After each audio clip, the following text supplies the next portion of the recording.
Bed making styles. Standard. Position the bed pad and secure the strings.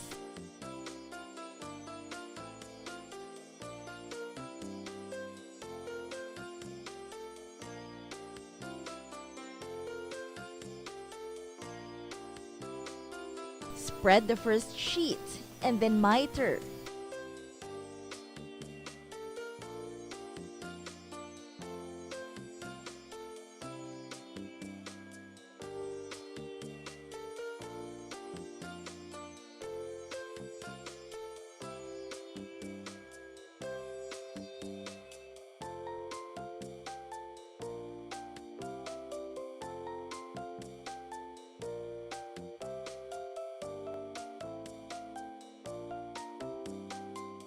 Spread the second sheet with the wrong side up at the edge of the bed.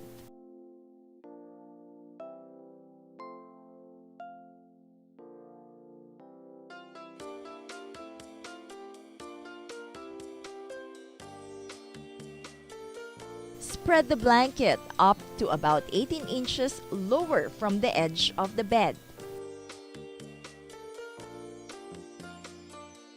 Spread the third sheet at the same level with the blanket.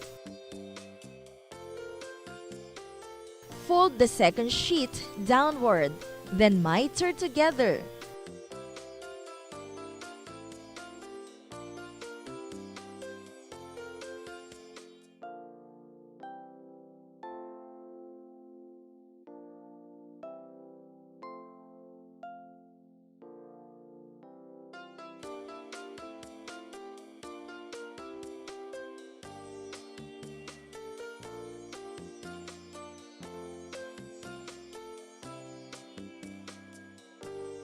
Put the pillow inside a pillow slip.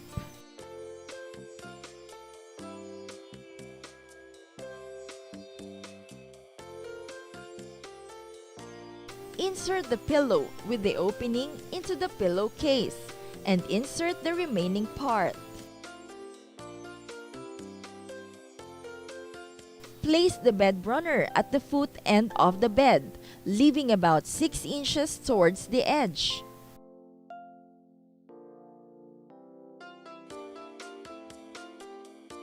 Make sure to have tightly mitered linens without creases.